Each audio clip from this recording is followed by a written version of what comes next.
Food prices are skyrocketing and there's no signs of this stopping at all. According to the October Household Affordability Index, the average food basket increased by over 98 Rand month on month and a staggering 400 Rand year on year. A food basket now costs over 4,300 Rand per month. This despite continued job losses and a shrinking economy as a result of the COVID-19 pandemic. Julie Smith, researcher at the Pietermaritzburg Economic Justice and Dignity Group, joins me now for more on this. Julie, thank you so much for joining me this evening. Now, so the food prices in South Africa are climbing. We're looking at over 4,000 Rand in terms of a food basket per year. What are some of the main factors that are bringing us this particular problem?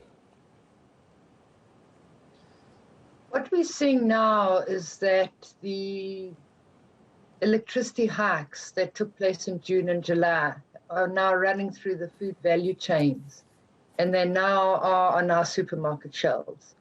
That's the first thing. The second thing we're seeing is that there's seasonality. So from winter into spring, for example, potato prices go up, butternut prices go up, tomato prices go up. And then the cost of transport's also increased. This is before the fuel hike that will happen next month. But there's a lot more cargo being moved on our highways. And the congestion also is making it much more expensive to move cargo from one place to the next.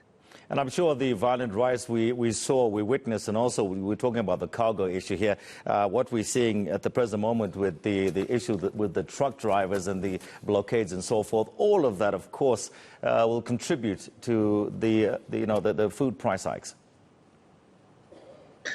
Yes, absolutely. And we're still also trying to recover from what happened in July. So there are a lot of cold storage facilities that were damaged. And certainly the supermarket, which is our main concern because that's where most people do their shopping, many of the supermarkets have still been damaged and they still will take a while to be rebuilt. So it means that the distance that you have to travel and the actual supermarket might no longer be the low-cost supermarket that you were reasonably able to access in the past. So it means that the cost of foods in the more expensive supermarkets obviously affects your pocket more. So the other issue has to be, of course, interest rates. Are we expecting the monetary policy? There's going to be a meeting in mid-November. Are we expecting interest rate hikes at all? And surely that will also exacerbate the situation.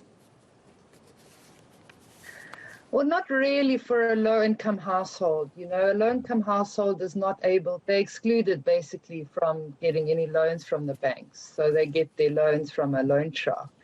So an interest rate hike directly for a low-income household, it's not like, you know, their bond repayment's going to go up because they aren't able to access a loan from the bank anyway. But it might obviously impact on the retailers. It might impact on big business, smaller business that do have loans. And then, of course, the increased interest rates might get transferred to the consumer. Mm-hmm. Worryingly is that you are predicting that we may see more civil unrest if we carry on at this rate. That's very worrying.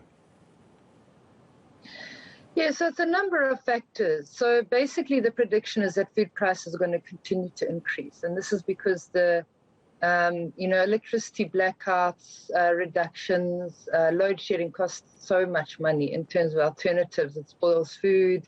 But it also means now we have to try and find money for gas, all sorts of different things.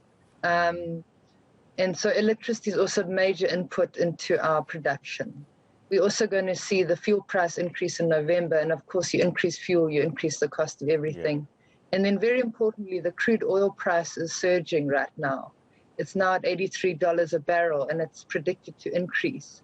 And crude oil is not just for fuel, for petrol and diesel, which we need in production, but the derivative of crude oil really is in almost every single product. So a lot of our agricultural produce, our fertilizers, herbicides, pesticides, chemicals, synthetics, plastic, packaging, all of that is a derivative of crude oil. So it means that all of that will increase. All the inputs in farming will increase. Julie, just before I let you go, I Yes.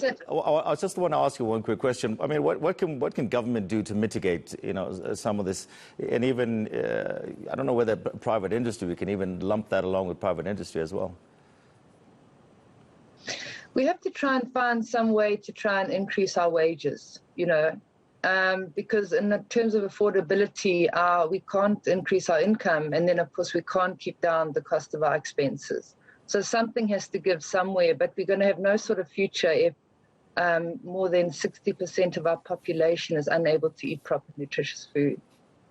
Good point. All right, thank you so much, Julie Smith, researcher at the Pietermaritzburg Economic Justice and Dignity Group, worrying signs food baskets costing more and more every single month.